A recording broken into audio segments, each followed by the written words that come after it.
विठ्ठलाचा राजा इथे जन्माला, हे गजरामध्ये येते फरमाईश.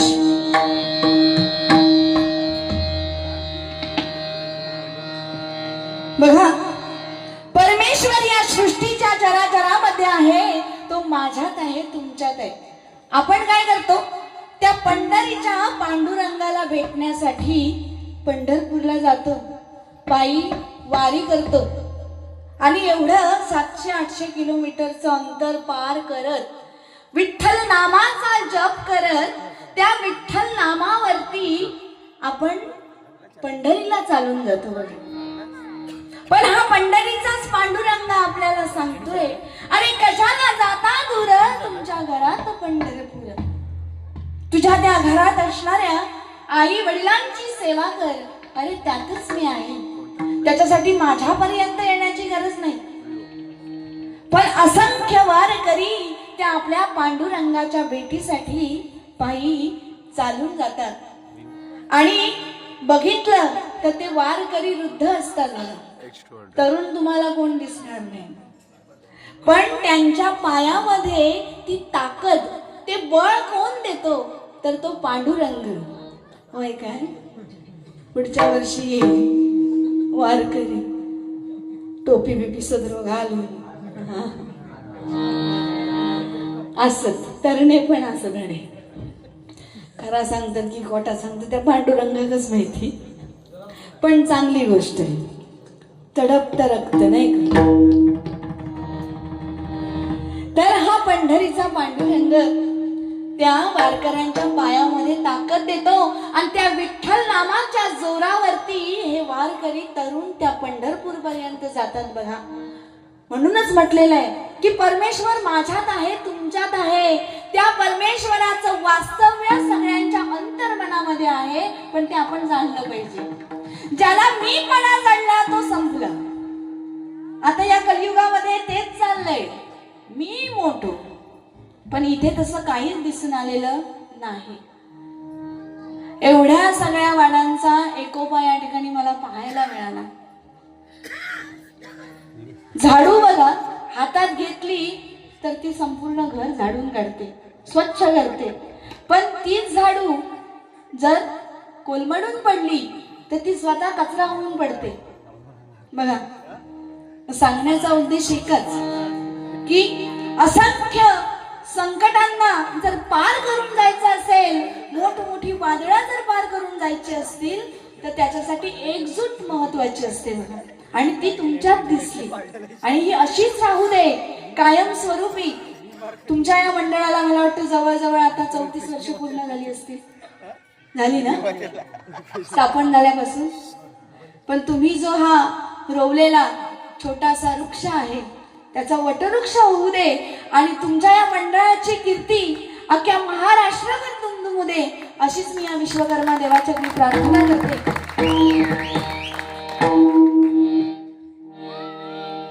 बघा, आपले 33 कोटी देव, पण प्रत्येक जण वेगवेगळ्या देवाचा भक्त आहे. बघा, मी स्वामी भक्त आहे, माझे स्वामी माझ्या सोबतच असतात, कुठं जाईल तिकडे हात बसले. पण मी माझ्या स्वामींना जर संकटकाळी साथ घातली तर ते नक्कीच माझ्या हाकेला धावून येतात. मग तुम्ही शंकराचे भक्त असाल, कोणी वेगळ्या देवाचे भक्त असतील, परमेश्वराला साथ घातली तर तो नक्कीच तुमच्या हाकेला धावून येतो. पण आपल्याला काय वाटतं, देव नुसता जा काय या जगातला दुनियेतला दुःख आणा तर माझ्याच ओंजळीत घालते, असा ज्याका त्याका वाटतं. पण तसं काही नाहीये. परमेश्वर त्याच्याच पदरात दुःख घालतो ज्याची सहन करण्याची कपॅसिटी असते. जो सहन करून पुन्हा त्यातून उभा राहील त्याच्याच पदरामध्ये परमेश्वर दुःख घालत असतो. ही कायची गोष्ट नाहीये. म्हणून काय म्हणताय का, जिथं तिथं रूप तुझं दिसू लागलं. परमेश्वराचं रूप, नाही तर तुमका वाटत स्वप्न सुंदरीचं रूप, तसं काय नाही. झोपेत जिथं तिथं रूप तुझं दिसू लागलं. देवा तुझ्या नावाचं याड लागलं. देवा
कोणाक बसवत होता या तंटामुक्ती अध्यक्ष तेरे मेरे विषय त्यांका म्हणता आई येऊन बसा आमचो तंटो झालो तुम्ही ठोक ते बिचारे घाबरले येईलच ना म्हणूक लागले या दोन बायकांचो तंटो मिटवण्यापेक्षा जाग्यावर बसलेला बरा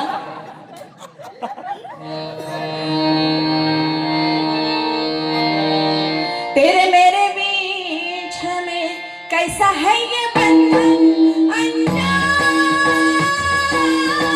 कैसा है ये बंधन अनजान मैंने नहीं जाना तूने नहीं जाना मैंने नहीं जाना तूने नहीं जाना तेरे मेरे बीच में कैसा है ये बंधन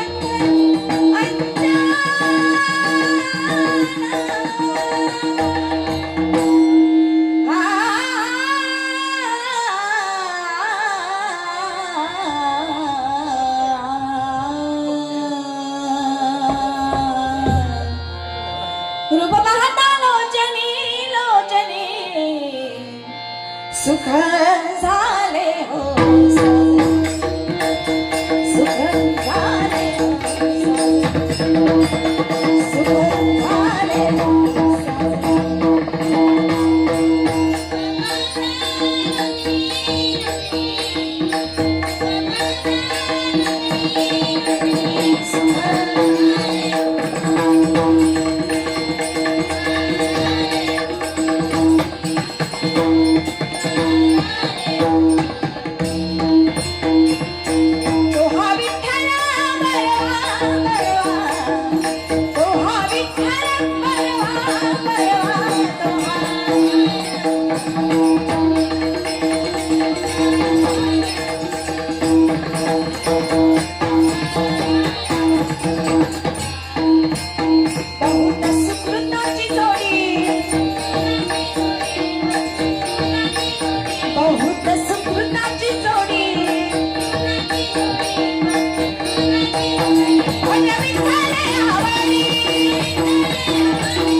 आता घ्यायला सांगितलंय घेणार नव्हते, गाणं घेणार होते, पण फरमाईश आहे म्हटल्यावर घेणार.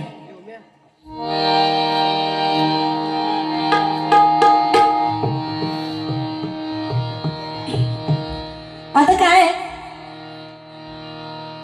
ज्यांची लग्न झाली नाही त्यांनी आपली मनाच्या मनात देवाक नवस केल्याने असतं, केलंय ना, की देवा विश्वकर्मा देवा निदान या वर्षी तरी मुहूर्तमेढ राहू दे, लाजा नको. पण काय होतंय माहितीये का, ज्यांची लग्न झाली नाहीत पण मनात ना दाट इच्छा आहे, त्यांच्या मुखात एकच गाणं असतं, काय सांगते तुम्हाला. यंदा यावं माझं नाव साजनीच्या उखाण्यात, त्यांना वाटता देवा बाबा आलं या वर्षी तरी माझं नाव माझ्या साजणीच्या मुखात येऊ दे. पण लग्न होऊन वर्ष 2 वर्ष होऊन गेलेली आहेत, ज्यांनी अनुभव घेतलेली ते काय म्हणतात, ये क्या हुआ कैसे हुआ. खरंच रे म्हटलं जरा पाणीला भर, नाही तर रात्री अन्न मिळवता नाही की पण चाललो पाणी भरू. पण खरं सांगू, स्वप्नात मात्र ते बघत असतात हा, कोणतरी परी त्यांच्या स्वप्नात आलेली आहे, त्यांची भेट झालेली आहे आणि गौतमी नको, आणि ते स्वप्नात आपली हौस रौस पूर्ण करून घेतात आणि मग स्वप्नात त्यांच्या काय घडतं माहितीये का, सांगते ऐका. कमाल झाली स्वप्नात आली राणी मुखर्जी नटी, राणी मुखर्जी इली स्वप्नात. मरू दे, सत्यात नाही ती नाही, स्वप्नात तरी मिठी मारून येते. कमाल झाली स्वप्नात आली राणी मुखर्जी नटी, त्या नटीनं मारली मिठी मला, त्या नटीनं मारली मिठी मला, त्या नटीनं मारली मिठी, त्या नटीनं मारली मिठी मला, त्या नटीनं मारली मिठी. स्वप्नाला आली कमाल आली राणी मुखर्जी नटी,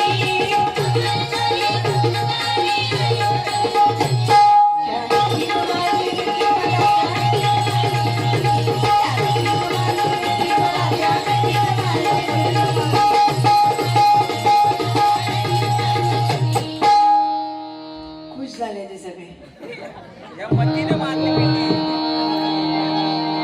जवळ येतोय, आपण पाश्चात्य संस्कृतीचं अनुकरण करतो आणि फेब्रुवारी महिना म्हटला की डेज डे नाही का, मग त्याच्यात sari day, rose day, propose day नाही का, आणि ज्यांचं लव झालं आणि लग्नात त्याचं परिवर्तन झालं त्यांचं व्हॅलेंटाईन डे, ज्यांचा लव झाला आणि कायच नाही झाला त्यांचं लव डे. होय खरंच सांग, असे सगळे डेच डे. पण हे सगळे बिघाडले, हे आपले डे नाही. आपलं फक्त एकच दिवस 19 फेब्रुवारी आपल्या बापाची जयंती, वर्षाच्या 365 दिवस साजरी केला असता तरी कमी ठरेल. एवढी माझ्या राजाची ख्याती आहे आणि एवढा माझ्या राजाचा इतिहास आहे बघा. 350 वर्षापूर्वी यौवन मातले होते, आया बहिणींची आपली लुटत चालले होते. अहो या नराधमांनी आई भवानीला सुद्धा सोडलं नाही. आई भवानीच्या मूर्तीच्या ठिकऱ्या उडवल्या. कोण रोखणार हे वादळ. म्हणून आई जिजाऊ मातेनं त्याच आई भवानीला साकडं घातलं की माते माझ्या पोटी जर संतान दिलास तर तो पुत्रच दे, कारण या दृष्टांचा संहार करायचाय. आणि आईला डोहाळे लागले होते धारीचे, तलवारीचे, लढाईचे, घोड्यावर स्वार होण्याचे. नाहीतर आता या कलियुगामध्ये आमका डोळे लागतात. होय बाईची नाक्यावरची पाणीपुरी बरी लागतात. वाईस घेऊन यावा चटपटी, मंचुरियन, लॉलीपॉप, चायनीज आणि मोबाईल पाचे पुजलेलो असतात. ते पोरांवर संस्कार काय घडतले, ती पोरा पण चायनीज सारखीच होत.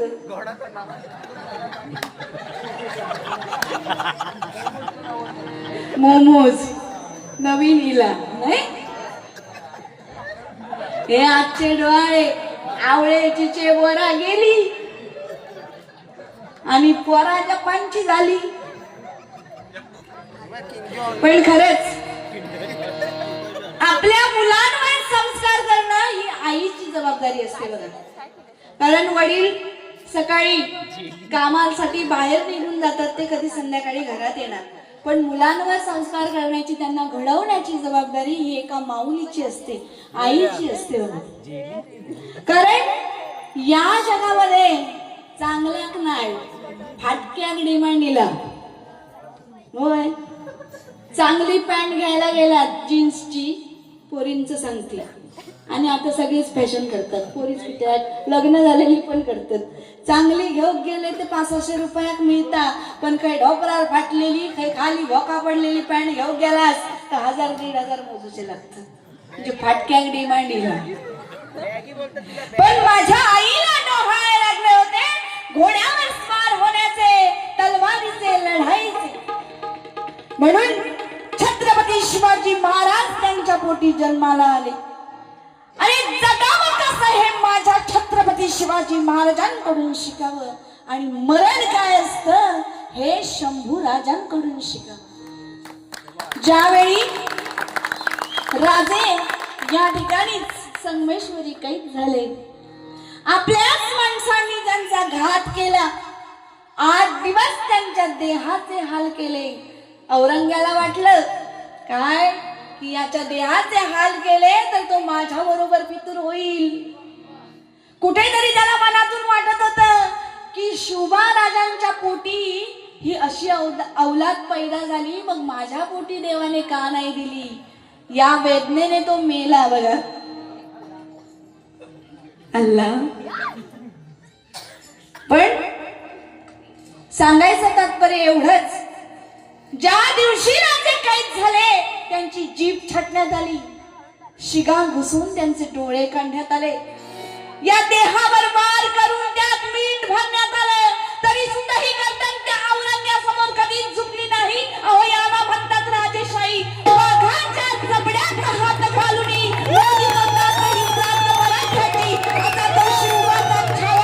छत्रपती शंभूराजे यांना विसरून कसं चालेल.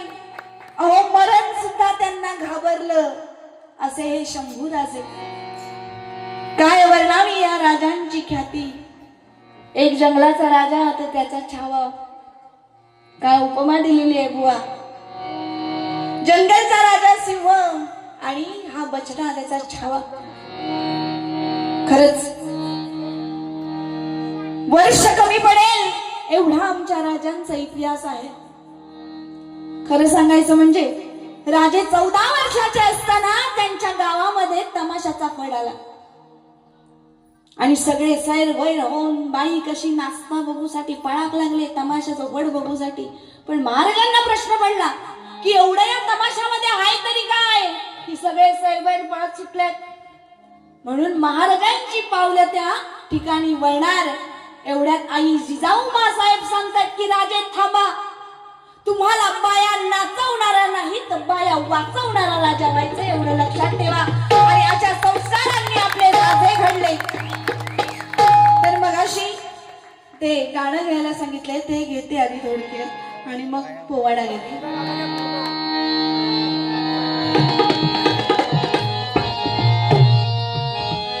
एकच राजा इथे जन्मला महाराष्ट्र भूमीवर, माझ्या राजाचं नाव गाजते गड किल्ल्याचे दगडावर.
गुलामीची हो वाट